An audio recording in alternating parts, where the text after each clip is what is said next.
Sige, good afternoon, brethren. Welcome to our Bible class. Let's open with a word of prayer. Our Heavenly Father, we thank you for who you are and what you have done. And we ask, Lord, that you will continue to show us our Savior in this session, in this Bible class. We ask, Lord, that we will embrace the message of grace. Likewise, you will convict us to apply the imperatives of what we will learn. May you convict us if necessary, but above all, may the gospel really encourage our souls to be faithful in all areas of our lives. Be with us. May you give us a sharp attention to the subject matter, and likewise, may you give us a heart that is eager to learn from your word. In Jesus' name we pray. Amen. So last week, parang lakas. O hindi naman, tama lang. Okay, tama lang. So last week, faithful in finances. And today, faithful with the body. So health and wealth ang tinuturo ko. Pero I hope hindi ko napapakita na prosperity gospel yung angulo. But I hope we are really trying to unearth the scripture on how we can be faithful stewards of our money and today of our body. So by way of introduction, well, we live in a world, we live in a world of extremes when it comes to the body. Dalawang extreme ang makikita natin. On one end, our culture idolize the body. So makikita natin when you go to Shopee or Lazada or Facebook, you see abundant products when it comes to fitness or beauty or cosmetics or kung ano-ano pang mga anti-aging na mga produkto, and people are buying that. It is high demand in pursuit of the perfect image. So that's the one extreme that we live in. On the other hand naman, some neglect the body entirely. Like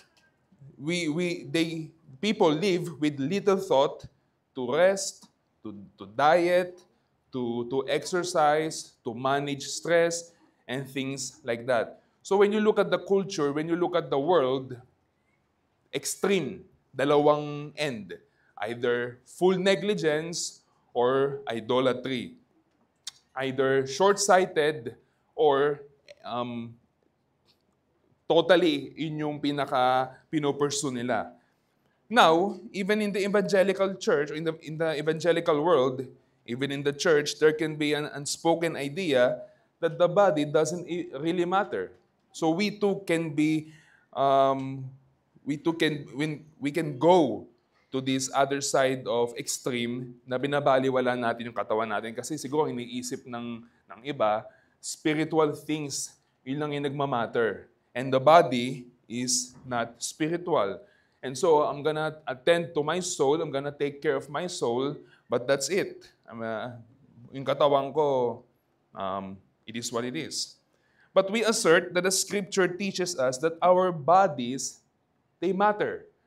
Not because they are everything, and not because they are nothing, but because they were created by God and will be redeemed by Christ. That is the biblical assertion on why we should steward our bodies. Ngayon pa lang, siguro iba sa inyo, ang sakit nitong Bible class na to. Sana matapos na agad. Pero, hopefully, we can see in this Bible class na ang aim talaga nito is encouragement. To encourage each and every one of us to be faithful. So the lecture thesis is, because our bodies were created by God, broken by the fall, and will be redeemed through Christ, then we are called to honor Him faithfully, stewarding our physical lives as part of our spiritual worship. So remember Romans 12:1. Diba? Yung buhay natin, and that includes the body, it is a worship to God. Now, of course, a word of caution that this teaching is Again, meant to encourage stewardship. It is not meant to discourage. So if you feel like the lesson is hammering you down, na di mo ginagawa to, that's not the point. The point is to remind us that we are ought to be faithful stewards of what God has entrusted to us. Money, body, time, things like that. Also, this lesson is not meant to put anyone to shame. Okay? So, huwag niyong titignan yung katabi niyo kapag sinabing, kain daw, ganun, exercise daw. Or it is not also meant to oversimplify things. May mga ibang tao na may medical condition.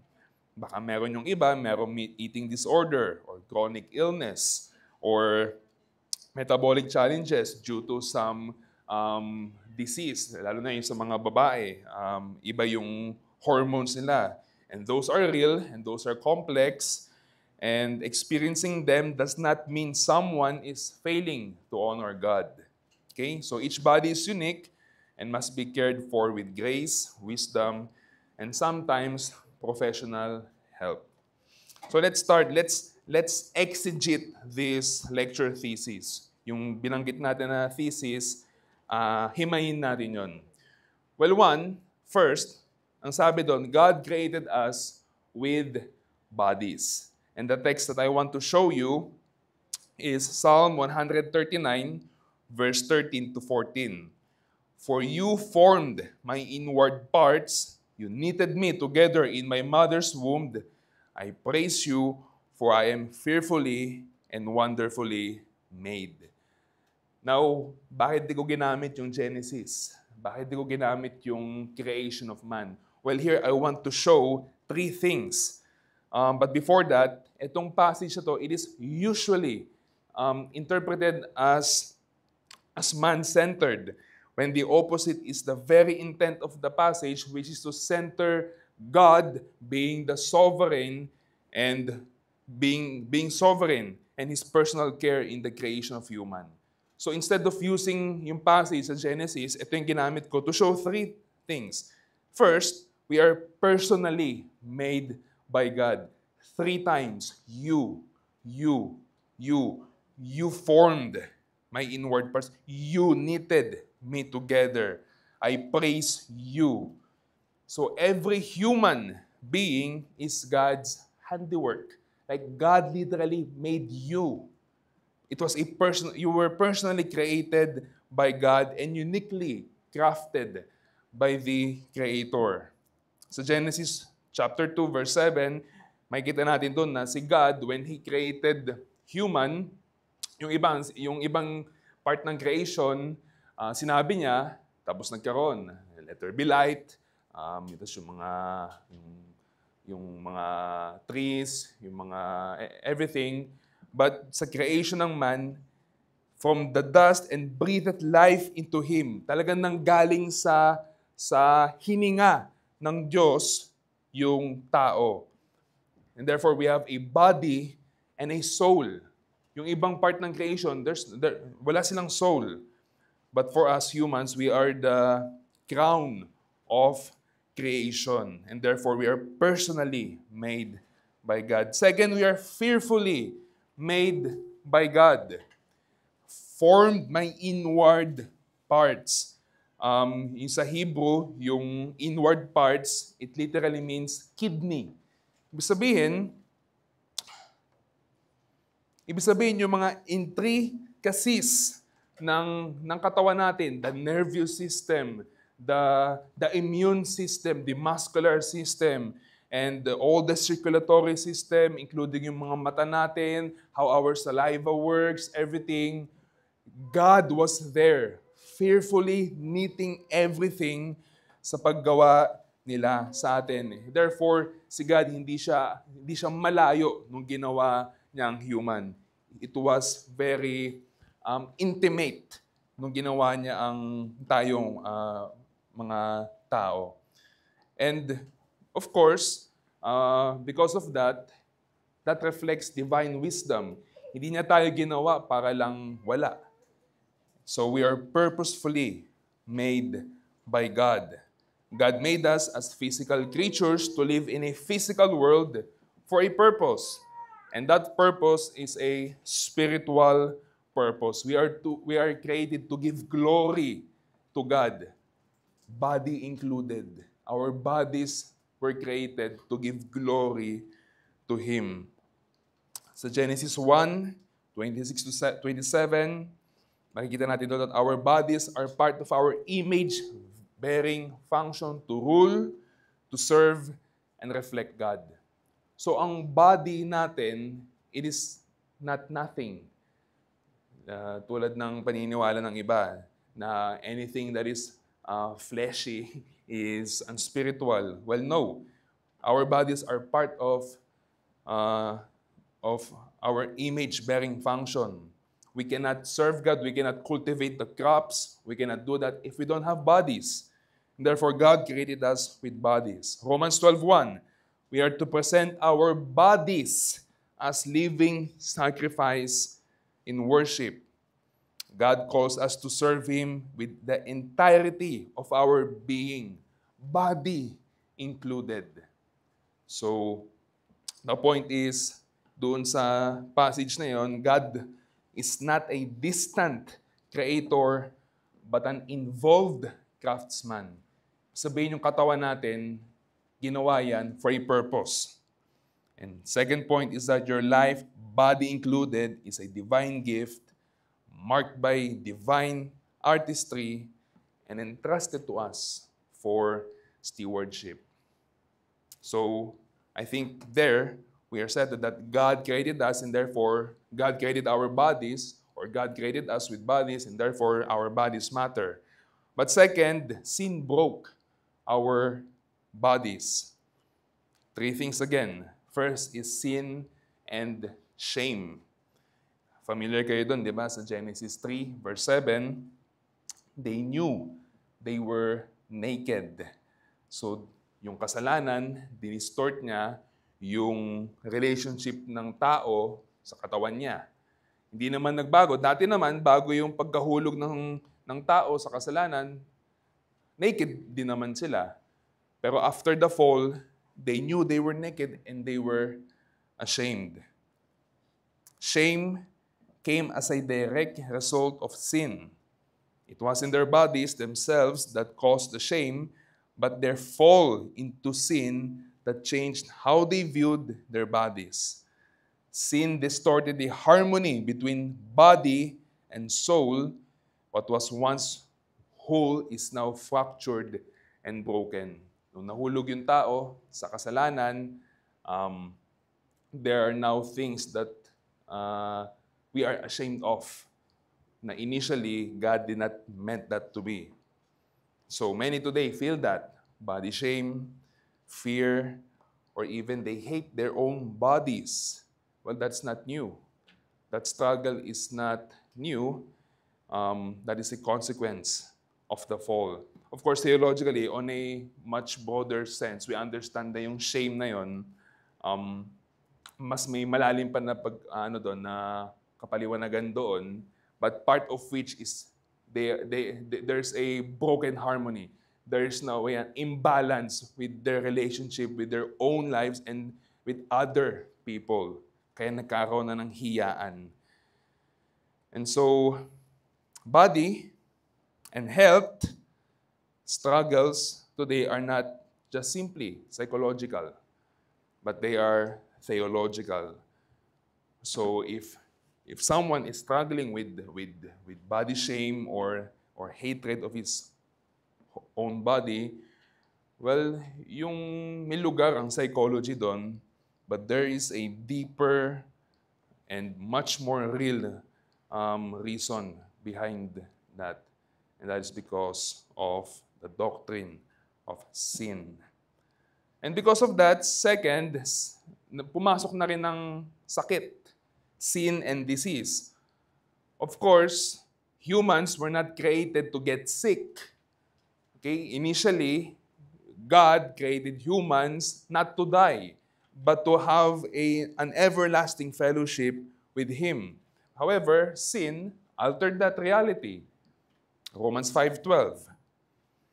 And so the corruption of the body and death entered the human race through sin. Okay, so to be clear, we are not created to die. We are not created to get sick. Rather, that is the consequence again of sin. So yung mga aging, cancer, fatigue, anxiety, hormonal imbalances are not part of God's original creation. They are consequences of sin and evidence of a creation subject to futility. Very helpful kung babasahin natin yung Romans 8:20.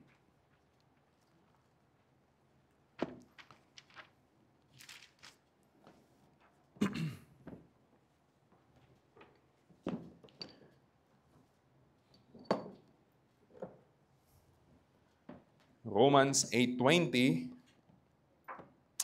for the creation was subjected to futility, not willingly, but because of him who subjected it in hope. Okay, so a little bit of unearthing dito sa text na to. The creation was subjected to futility. Ibig sabihin yung creation na to, it is subject to decay, to perish, to die. But not willingly. Ibig sabihin, itong mundong to, everything, it did not choose to die. But it is a consequence of the fall. And because of him who subjected it, because of the fall, now God judged the fallen mankind, the fallen creation. But he judged it in hope. So that's God's judgment, or God doing his salvation through judgment. And so the whole world, not just mankind, ay subject to decay. That's why everything is perishing, including wealth, including nature, and other things. So we live in fallen bodies, in a fallen world. That's why we suffer physically. That's why we get sick. And obviously, that brings us to the third one, sin and death. Sa Job 14 and sa Genesis 3:19, paulit-ulit tayo na-remind that to dust we shall return. So, time will come that we will all return to dust. We will all die. We will get sick. We will all die. For some of us, we won't get sick. We will just die instantly. But death is certain. And the reality of death is the final reminder that our bodies are broken. It is the last enemy, as the New Testament puts it. And therefore, our bodies, the one which will die, needs redemption. So our souls, meron ng patutunguhan yan. But when Christ returns, our bodies will rise again. So the point is, again, tulad na sinasabi natin kanina, death is not natural. It is the final consequence of sin. After which is, of course, judgment. But the good news for us Christians is that Christ will return and redeem and renew our bodies. This body is marked for glory. This is something that we have to understand, that Christ did not just redeem our soul. Okay? He purchased the whole person. And when He returns, He will renew everything. If soul lang, then therefore dapat di ginamit yung language new heaven and new earth. But including the body, the whole person, He will redeem that. Philippians 3, verse 20.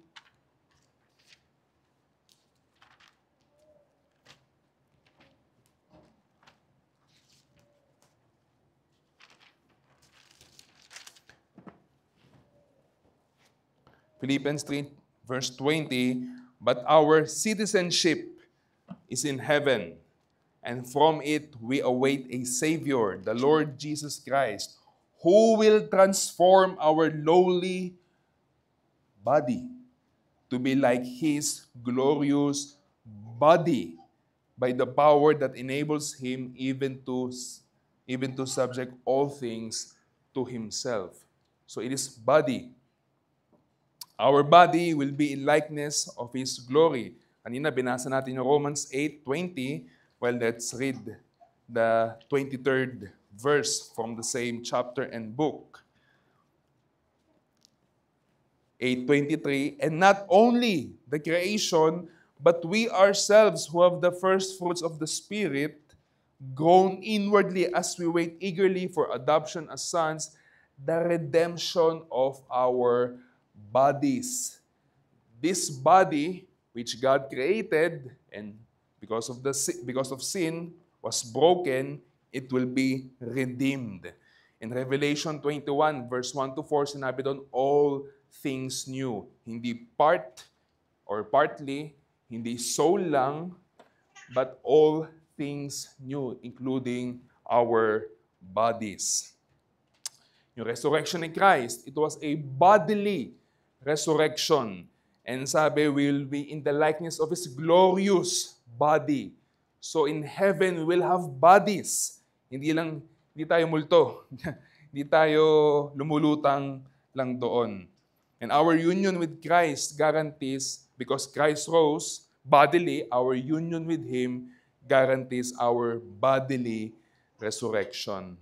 So the point is, you are not just a soul in a shell. You are a whole person, body and soul, made and redeemed by God. So I have a few appeals. Your body is not disposable. There are churches na nagtuturo nun na basura lang daw yung katawan, it wouldn't matter. Well, no, of course it matters. Otherwise, yung mga verse na whether you eat, drink, do it for the glory of God, hindi yun mag-exist if it doesn't matter. It is destined for glory. And this future hope fuels present stewardship. What God will one day glorify, and we must not now neglect.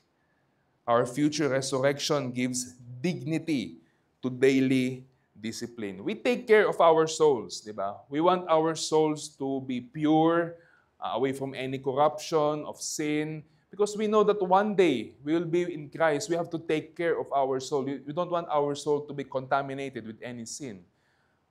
Well, same thing applies with the body. Our bodies will be glorified one day. And to treat the body carelessly is to deny the gospel's reach. Ibig sabihin, again, Christ redeemed the whole person. And so if the gospel, if we deny bodily stewardship, then we are saying that Christ only redeemed my soul. He only did a partial redemption. Sa body, ako pa rin naman susunod. I am still the master. Christ, you are not the master over this area. Right? And so, Christ died and rose to redeem all of us. We are servants, body and soul. Everything belongs to God. Isa sa mga analogy na laging ginagamit ni Pablo, di ba? Is Christ and the church. Yung pag-aasawa. Yung sinasabi doon, yung katawan ng asawa, doon yun sa asawa niya.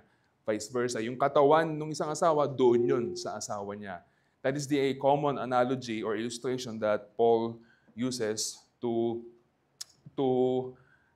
imply that God or Christ owns everything of us, and we own everything of all of Christ. Christ owns us, and we own all of Christ. And therefore, kung yung asawa, ibibigay nga niya yung katawan niya doon sa asawa niya at vice versa, and if that is just an analogy, how much more to the reality that we should give everything to Christ, body included. Also, much of Christian graces are expressed through bodily discipline. love, joy, peace, patience, kindness, goodness, gentleness, self-control. From the word love until self-control, that is mostly expressed in bodily discipline. You want to know if a Christian is really loving? Well, he cannot hate his own body.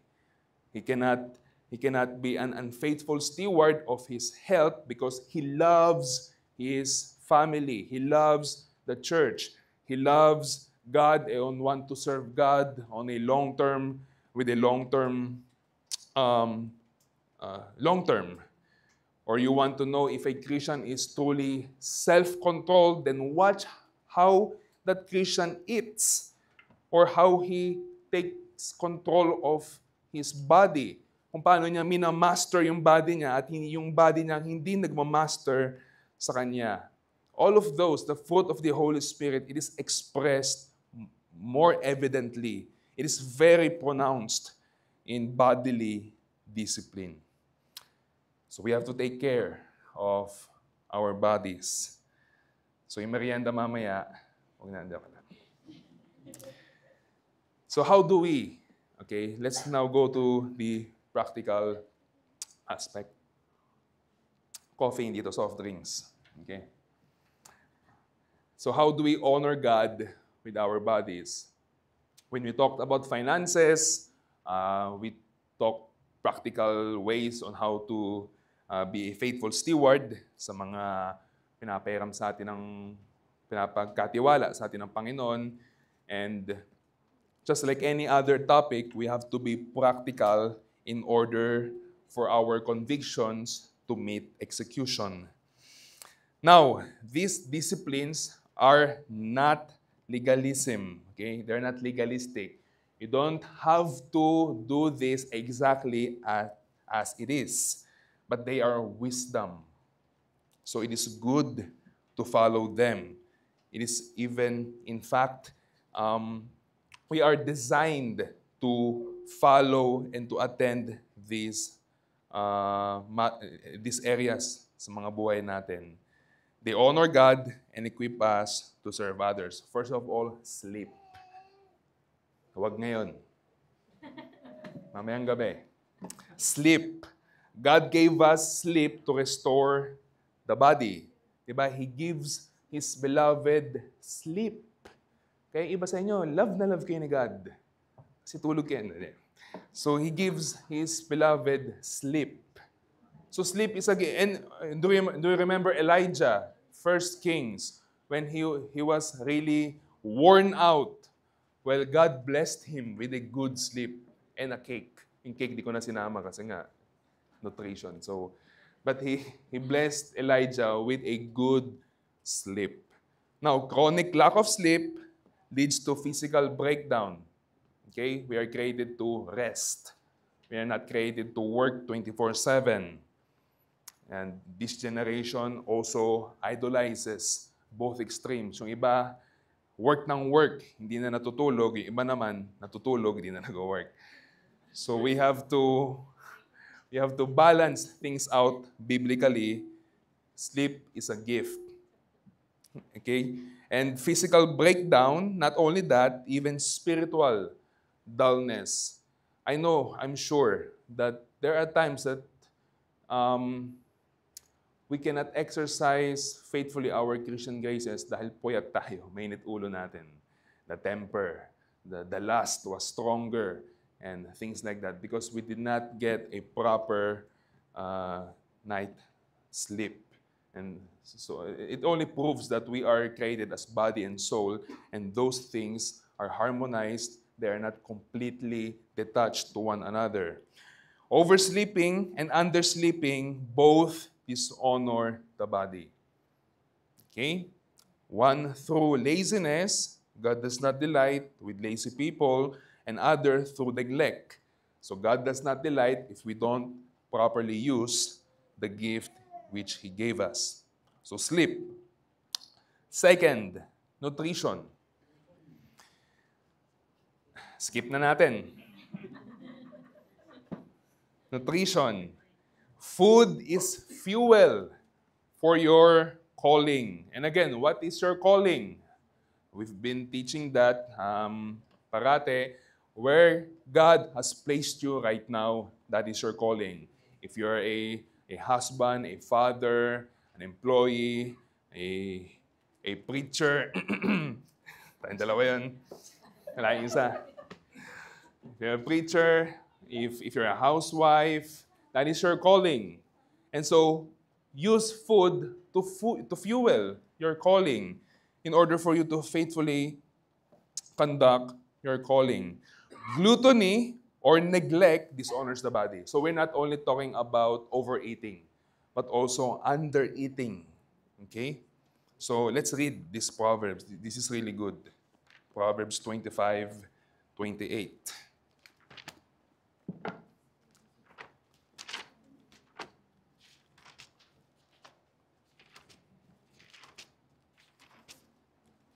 Excuse me. Proverbs 25:28. For some of us, tulad ko, hinighlight ko to sa Bible ko, tuwing nakikita ko, a man without self-control is like a city broken into and left without walls.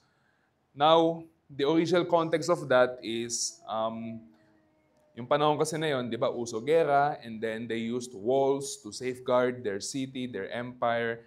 And so, ang sinabi nung nagsusulat dito, yung isa daw na tao na walang self-control, well, para siyang isang syudad na walang mga pader, walang proteksyon. Anytime, he will get raided by his enemies. And then, disaster, destruction, total destruction is certain. And ganun daw ang tao na walang self-control. And self-control does not only apply with overeating, also in undereating. For some of us, we may think that we are eating too much, but actually we're not eating too much because we are eating the wrong stuff. So we are full with the wrong stuff.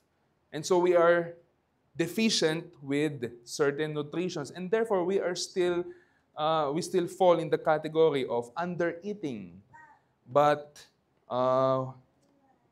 overstuffing our faces. 1 Corinthians 10:31, you know that. Whether you eat, drink, do it for the glory of God. We should eat the way God designed our bodies to eat. That's the best diet. Okay? We are not designed to chug vegetable oils.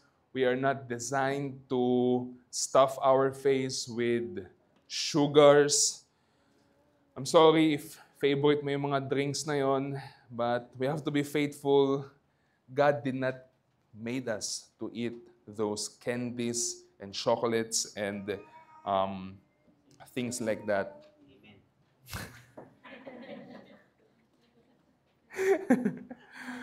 So, gluttony lets food control us. Okay? Neglect shows poor care for what God has entrusted to us. So, consider moderation. I'm not saying eating chocolates are bad. Actually, ano na lang yun eh, ano bang tawag doon? Sa industrialization. But naturally, chocolates are good, di ba? Kasi natural ang cacao. But consider moderation, whole foods, and avoiding patterns that drain energy or dull alertness. Because again, how can we be faithful in our calling? How can we use food to fuel us to be faithful Christians if what we eat ends up leading us into a food coma? Hydration. Water is basic but essential gift from God. Si God, ginawa niya yung brain natin and yung body natin to run on water. Simple attentiveness to this matter will play a significant impact. Just drinking more. So, natawa ko minom ng tubig si Yari. Yeah, very good application.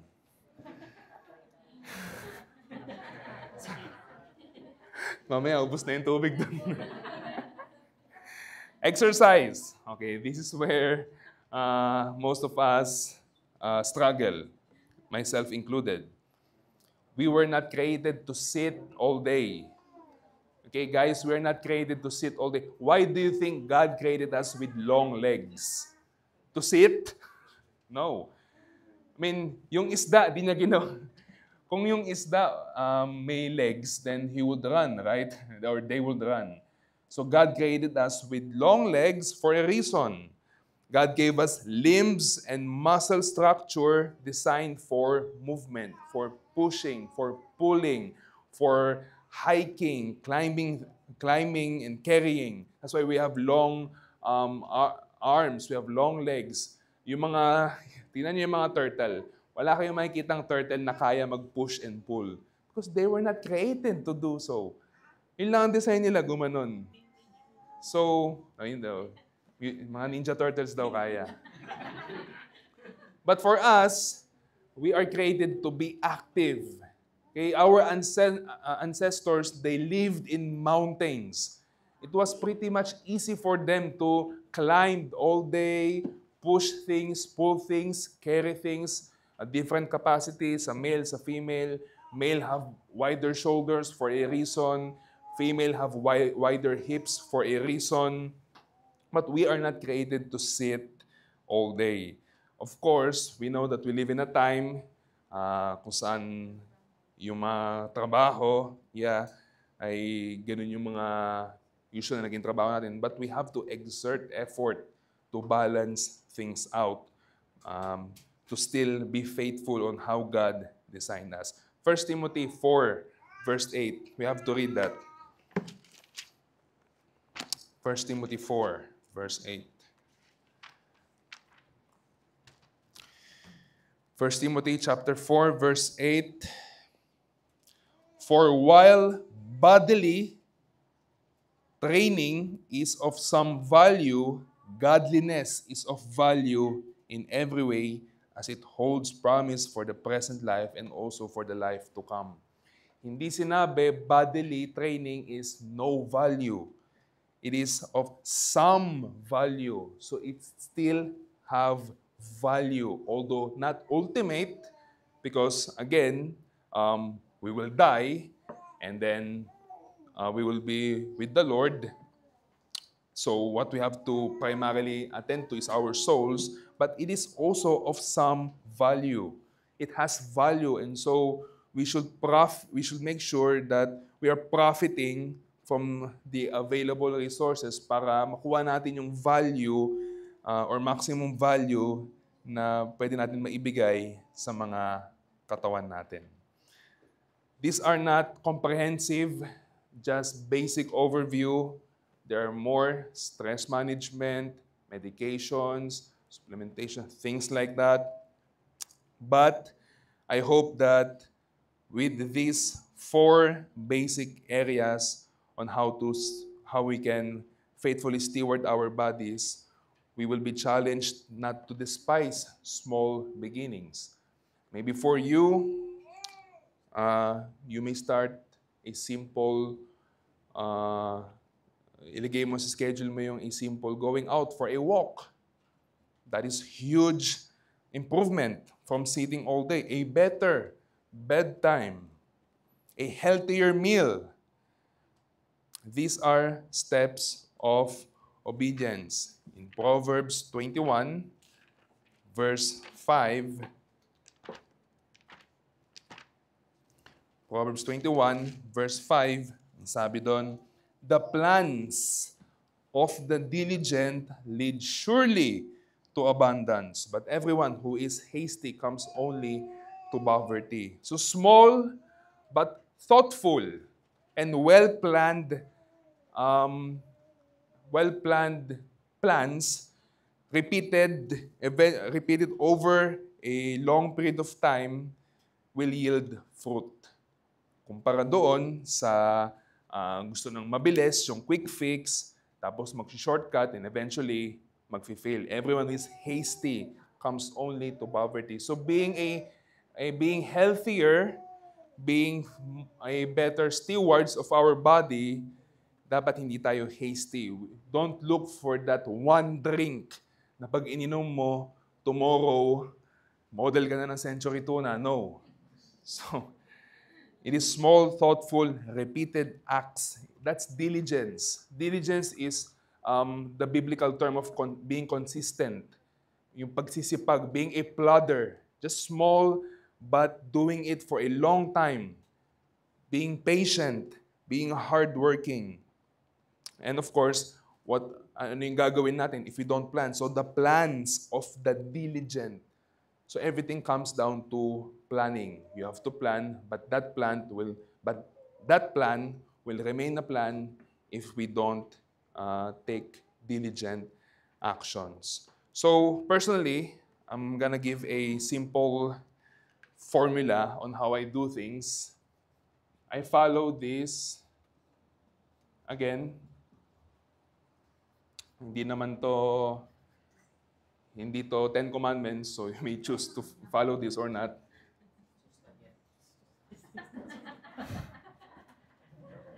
Nag-promote sa libro.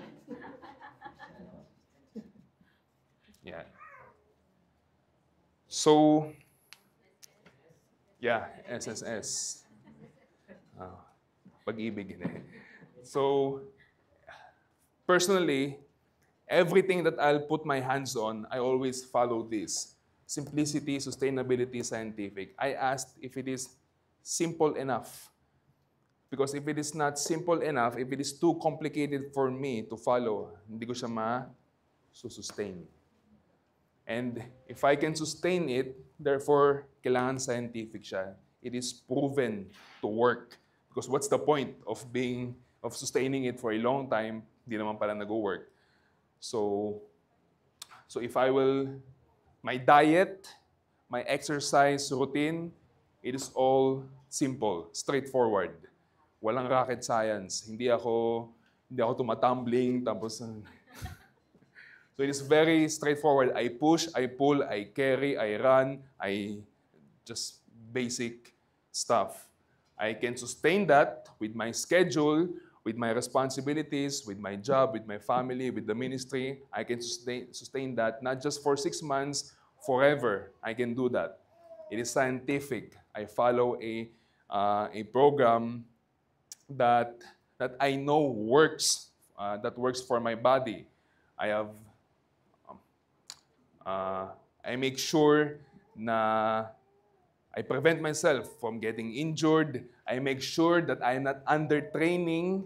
Sabihin, hindi too light. I challenge myself para ma-max out ko yung scientific benefits. Even in how I eat. It should be simple. For me, being vegan is not simple. Kasi sarap ng pagkain dito every Sunday. So, that won't work. So what I follow is something that works for me, and kaya ko siyang i-sustain even if special occasions ay nagaganap.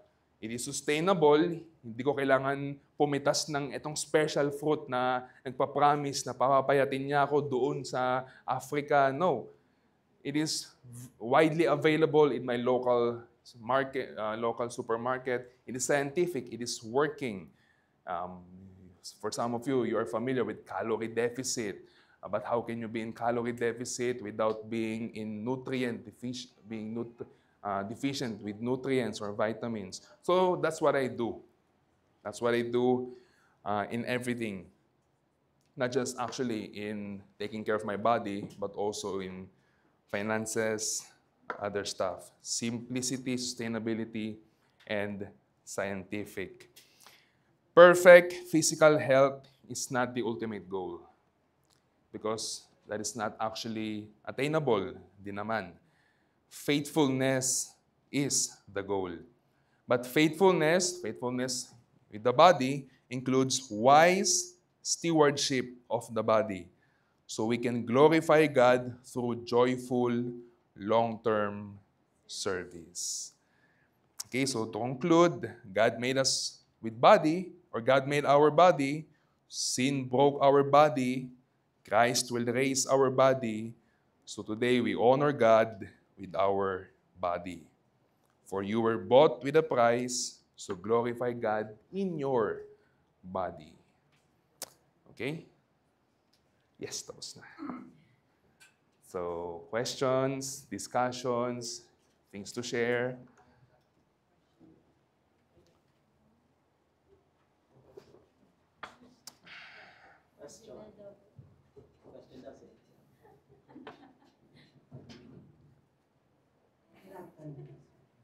Pastor to be.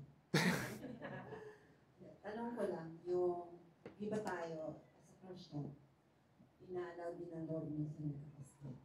So, minsan may mga Christian na talaga dumadating sa critical na bad health, nagkakaroon ng cancer, or whatever. So, inaalaw din ng Lord para dahil pa siya mag-glorify at tumasangkin natin sa kanya. Pero paano magiging totoo ang isang Kristiyano kapag may sakit na siya? Maraming mga unbeliever na binabak tayo. Oh, Kristiyang ka pa naman. Tapos asa ng Diyos mo? Paano natin ito i-justify na talagang hindi naman ito yung kalooban ng Panginoon? Well, yung sa mga nagkakasakit, tapos naman, di ba ganun din po yung ginawa kay Job? Parang inano-ano siya. So si Job, alam ko, tumahimik lang siya. So hindi na siya na gano'n nun. But I think the best way to be a witness during those time is, of course, to point out that, again, the body is not the ultimate. It is not the final hope, but it is the resurrection of this body once Christ returns. So yung ultimate hope, it is in the afterlife. So yung common denominator with the whole mankind is everyone will get sick, everyone will die, but for the Christians, they have hope for eternal life. And for those who are not Christians, they too will die, and they do not hope. So it's a win, it's a victory for us. I think that's the best to...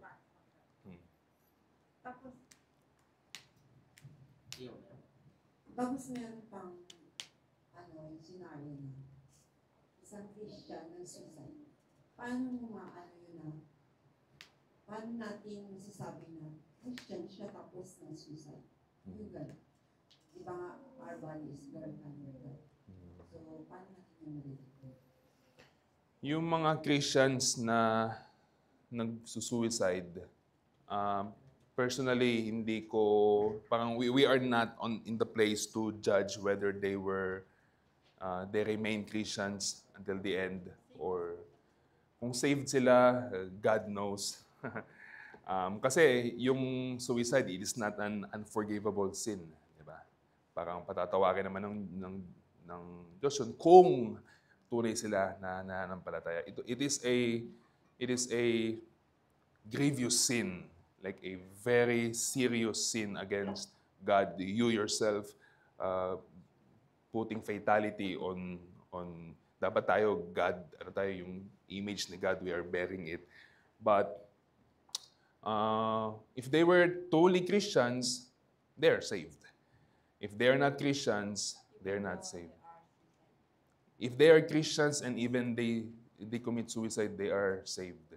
But we don't know if they were Christians nung time na nag-suicide. Yeah. But yung gospel, di ba, pinapatawad niya yung kasalanan. So, I think the real question actually is parang, or the real mystery, if were they Christians when they committed that sin? And we don't know. Diba? Sino ba yung isang Christian na kalimutan ko yung pangalan, isang famous Christian na ginawa rin niya yun. The question is, Christian kaya siya? Sorry, kasi sa mga dati, yung noon, teachers, lagi kong question. Yun palang di ba tayo, meron mga Christian sa charismatic to, meron na namamatay yung body nila. I mean, natutulog yung body nila. Maalis yung kanilang kaluluwa. Doon pupunta daw sa impyerno. And then, bumabalik ulit. Tapos ang papatotoo na merong mga ano ba yun? Yung kwento, nakarating may sila nangyari. sa hell. Kaya they are testimony na totoo ang hell. So yung body natin talaga bang nag-ano yung ano natin, yung kaluluwa natin, totoo ba yun na pupunta sila sa hell, tapos babalik? Di ba hindi naman nangyayari? Ewan ko kaya tinatanong ko kung mawawala yung kaluluwa, pupunta ka doon, tapos babalik ulit. Is it really true? May nabasa rin po ko niyan dati. Alam ko, Muslim pa ako noon eh. Tapos, nabasa ko, Christian daw siya, pumunta siya ng hell, nakita niya si Madonna. Tapos,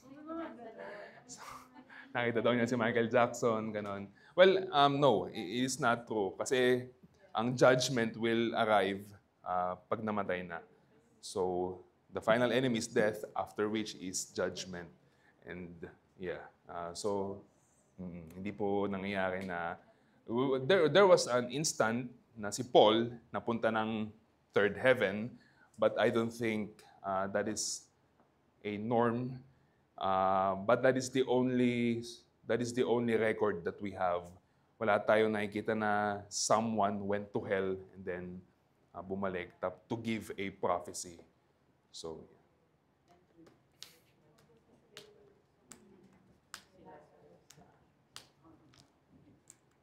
iba pa po?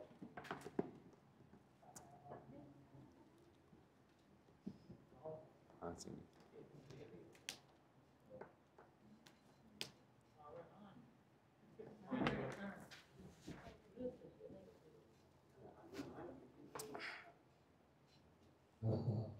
Sorry. Yan yung question na daw. Actually, wala akong tanong, pero nahawakan ko may bigla ko na tanong. So, di ba may, wala rin yung mga nag-gym. Basa ko ako. So, may gym na for to look good. Tapos meron, di ba, parang actually natanong ko na to. Meron iba na talagang functional lang yung mga workouts nila. So, kunwari as a Christian, ano yung goal natin? So, I assume, tama ba yung assumption ko na dapat yung goal natin as a Christian is functional yung mga workouts para mas makapag-serve. Longevity and functionality. So, pwede bang gym na, bodybuilding na, nag-workout ka ng bench press, mga ganun, pero hindi ka naman nagka-cardio. Pero kasi ba't mo ginagawa para maging okay yung itsura ng katawan? So, cardio is like... So yung God created us with precise body structure for different actions, di ba? Yung running, so that's cardio. But we are also created to push, to pull, yung mga limbs natin, yung mga legs natin. So the goal of a Christian is longevity and functionality in order to serve God longer and better. Better in a sense of being more effective and efficient.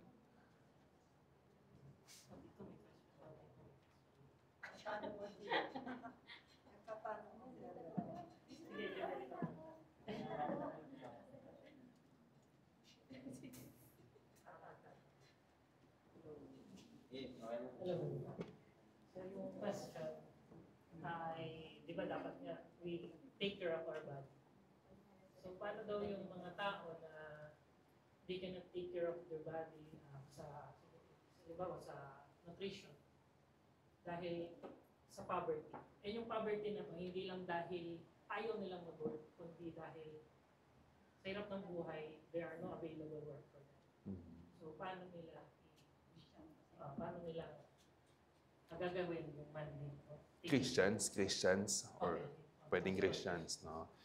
Yung yung circumstances, it can vary, di ba? Yung iba mas may resources, yung iba mas wala. Pero yung mga mas may less resources to live healthier, actually being healthier doesn't cost too much, di ba? So libre matulog, libre tubig, libre mag-exercise. Siguro yung mga ibang, yun nga, dahil sa poverty, mas limited yung food choices. But within that circle of choices, they have to choose the best ones as much as they can in order to, again, perfect health is not the goal, but faithfulness is. And yung faithfulness, it will vary where you are located or nasang season ka sa life. I remember Al Martin, di ba si Al Martin, inaaral natin yung pastoral theology niya. 60s, 70s na daw siya noon. Tapos, parang 6 times a week, nakalimutan ko nagte-treadmill daw siya for an hour. So that's 6 hours every week. Tapos may nagtanong sa kanya, Pastor, ang dami mo ng sakit. Ang dami mo ng ano na itulong sa'yo ng pag-exercise mo? Well, he can stand before God with clean conscience that he took care of his body, that he did not welcome this disease, he did not welcome itong mga sakit na ito, but he did everything that he can. So I think it also applies doon sa ibang limitations, may it be resources, may it be schedule, may it be age or what. Yung having a clear conscience that you can stand before God and say that, God, what you've given me, I took care of it, and now you be the judge.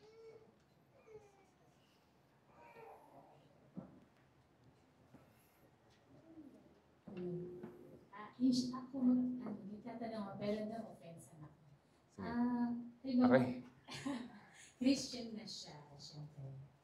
We are taking care of our body, di ba? Ito para hindi siya maging kalugod-lugod sa pagpupuri natin sa Panginoon. What if, halimbawa lang yung promotion, pinopromote niya yung pagpapatato sa katawan niya. Sabi sa'yo, no? Ayun, tapos yung piercing, kasi yung so, reform ka na, or Christian ka na, ano pa yun? Ano yun? Applicable pa ba yun sa atin? Yung magpapatuka, magpapiercing. Tago ko muna. I think nasa topic po siya ng Christian liberty, So, yung tattoo and yung piercing, di ba, it's not in the 10 Commandments, it is not in the law. The only, Leviticus, 9, 19? Kalimutan ko na rin eh. Somewhere in the Leviticus, meron doon yung about tattoo, but obviously it does not apply to the New Covenant. So, it is not in the law, it is not a moral question, but it is rather a matter of conscience. So,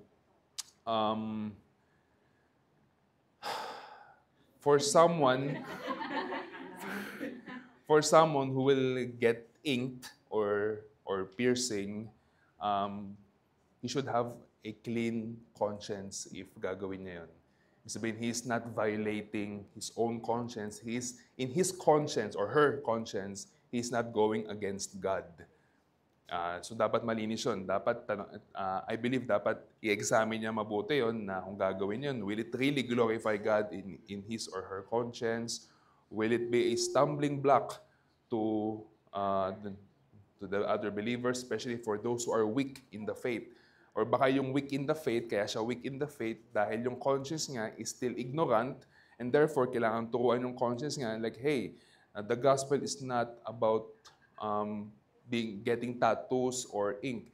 It is about Christ accepting, or us accepting whom Christ has accepted. Or evangelism. For some, negative yung tattoo. For evangelism. For some, it is positive. I remember marami akong nakausap nung college ako, at ang naging contact point namin is yung tattoo ko. Sabi na, uy Brad, may tattoo. Christian ka? So yun naano ko ng gospel, ganun. For some, hindi. Especially dun sa mga medyo mas advanced in years. Siguro dati kasi tabu yung tattoo. Parang pag may tattoo ka, galing kang kulungan. Ganun yung mga naging So, parang conscience, a weaker brother, evangelism. But I actually have one more thing. And that is yung if you are married, yun, kasi your body is not yours, sa asawa din yun. So if he or she will approve of you getting tattooed. And of course, yung ibang practical matters na hindi ko na po alam ngayon pero dati kasi pag nagpatato, hindi na daw makakapag-donate ng dugo. Ngayon daw pwede naman, o kaya yung tattoo, mahal, so baka pwedeng ano na lang. So, pero yung Christians, yung word po kasi kanina, yung promote, hindi dapat pino-promote ng Christian, ala tayo, patato, ganun. So, or magpa-pierced. Yeah, I think that's very wrong. Pero, I think a Christian can... So, pwede ba magpatato ang Christian? If that is the question, depends on the conscience nung Christian na yun. Isa pa daw. Yung pastor kasi namin sa Dubai dati, sabi niya, it's okay kung unbeliever ka pa, nagpatato ka, so naging Christian ka, still, it's okay, acceptable. Pero pag Christian ka na, hindi daw pwede, sabi ng pastor. Yun yung sinabi kasi nga body, our body is the temple of God, so we have to take care of it. Yun yung sinabi. May ano po doon, merong peculiar truth that yung pag-i-steward din, kasi yung tattoo, masakit siya. Kung hindi malinis, pwedeng magkasakit. Pero, so yung pagiging better stewards, I think merong argument for why we should not get tattoos. But on the question of morality, ayun, malinis po siya na conscience. It's a matter of conscience. Kaya, pwede na ulit pakita ko. Ay, yun. Sige. Sige.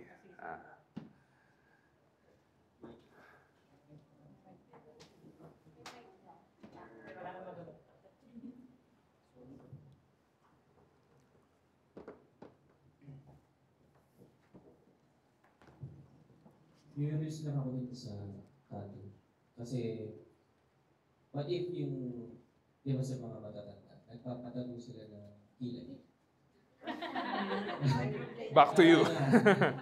Pero ano kasi, example, di ba ginagawa nila yun para sa kanilang self-confidence? Kasi naku-conscious sila sa itsura. Ano ba yun? Okay ba siya? Kasi, concern siya sa itsura niya. But syempre, nagkakasala ba siya doon kasi hindi niya tinanggap yung kanya situation. So, nagpatato siya ng kilay. I think yung aiming to be beautiful, kung yun yung it's not necessarily wrong. Diba yung Song of Solomon's, nagpupurihan yung dalawang mag-asawa, ang ganda mo, gwapo mo, ganyan-ganyan. But again, it's not ultimate. Yung external beauty is not ultimate. Diba sabi sa 1 or 2 Peter, na yung gentle and quiet heart, yung sa babae, that is the aim of every woman. So, yung pagbi-beautify, it is not wrong. And therefore, wala akong nakikitang mali doon sa pagpapatato. Unless, yung intent is lustful. So, again, yung ng Song of Solomon's, kung si Pearl magpapatato ng kilay, I don't mind. Pero kung si Pearl magpapatato ng kilay, other than me being pleased, then syempre doon na siya mali. If it is a unlawful desire. So if you desire to be beautiful or there's nothing wrong doon. In connection lang din sa tattoo. Follow up lang sa tattoo. In connection lang din. Kasi may kilala akong sabi mo kanina, hindi naman pinupromote yung tattoo. May yun akong kilala na may Nako, shop siya. kilala ko din yun. Siya ito ang bab, no? Tapos nagtatato siya. Ano yung sa tingin mo?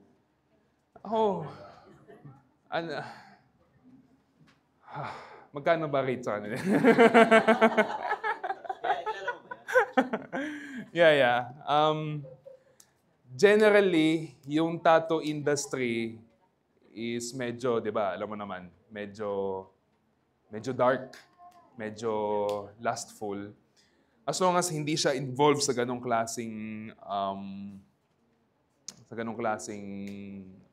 vibes or ambience, I think it's a noble job, 'di ba? Kung tinatatuan niya is non-Christians, ganun. Kung tinatatuan niya is Christians, I think mas magiging noble if mag-uusap pa sila about biblical things, 'di ba? Na, hey, are you doing this in good conscience? Ba't mo naisipan na ipatatuto? Ano ibig sabihin nito? Or hindi siya nagtatato ng something pornographic or ano. So I don't, just like yung mga accountants, pwede rin sila mapunta dun sa circle that they're doing things, di ba? With bad intent or baka may corruption na.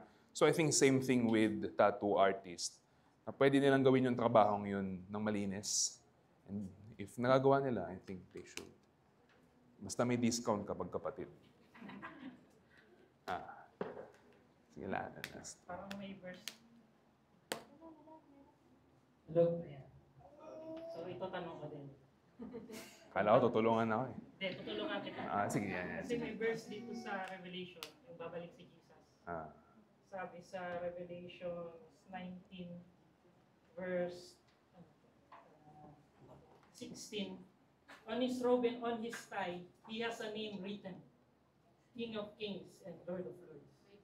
So may tattoo doon si Jesus. Sa thigh, di ba ito pa? Tapos ang nakasulat daw, Kings and Kings. King of Kings. So si Jesus babalik ng may tattoo. Hindi, tingin ko hindi tattoo yun. Tingin ko yun. Tingin ko ang scars lang ni Jesus is yung sa niya. Kasi ang tattoo, di ba, sugat siya. So I think yung sugat lang niya is yung, siya. Sayang nga eh. Okay, ang question ko naman about dun sa sinabi mo kanina na God personally created us. Parang yung question ko lang, may mga, hindi lahat sin. Parang dun sa pagkakagawa ni Lord sa lahat ng tao, and dun sa creation na yun ay talagang personally can rate. Pero at the same person na can rate niya ay will be going to him. Parang, ano ba yun? Ayun talaga yung ni Lord. Even though He is the one who created them personally with intricacies, is the same person na dahil sa kasalanan mapupunta sa I think yung question, di ba, parang siya, parang so ginawa mo ko fearfully, personally, and yet I'm going to be condemned. Ganon. Pero if we also change yung point of view, tapos tinanong natin yung tao, ginawa ka personally and fearfully, and yet you rebelled against the Creator. So, yeah, I mean, God is sovereign. Of course, lahat ng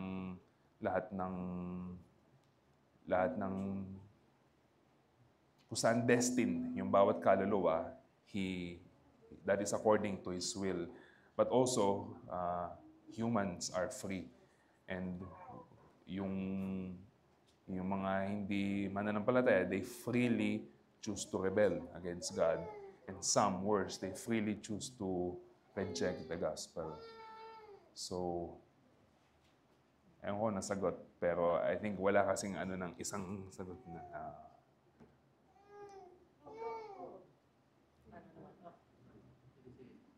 Okay. Naiintindihan ko naman yung sagot, pero parang yung nakuha ko dun sa sinabi is mas mabigat para dun sa creation yung balik nung ganong kaisipan kaysa dun sa creator. Na although tinrate nga tayo ni Lord as personally na intricacies, but then we choose to rebel. So mas mabigat yung sa atin, yung balik na tinrate nga tayo ni Lord, but then we choose to rebel. Siguro last, ko doon na Si Paul Washer, dati tinatanong siya kung overtime na ba. Ayan. Sorry. Last one. Tinatanong siya paano daw sila Mother Teresa, ganon. Tinanong si Paul Washer, parang, do you mean to say that they are not saved? Tapos, sagot ni Paul Washer, they are in the deepest part of hell. Pero sinasabi lang daw niya yon for shock value. Kasi they take all the credit sa moral goodness na meron sila, which is dapat kay God yun. And then they centered their own lives na, see, ito ako. I'm doing these great deeds apart from the gospel. Hindi ko to ginagawa as the fruit of the gospel. This is not sanctification. This is me apart from God. And therefore, they'll answer more to God because they stole glory from God. So I think, parang in a sense, it also, we enjoy things in this life. We enjoy our health, our bodies, our money, and yet we enjoy it apart from God. We do not give glory to God who has given those things. I think we will answer, those people would answer more to God. So last one, anything? Anyone? Kuya Noriel. So,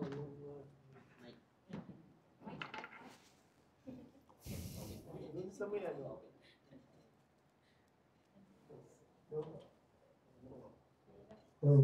Yung ano natin, sa application mo, I believe very religious dito yung mga businessman.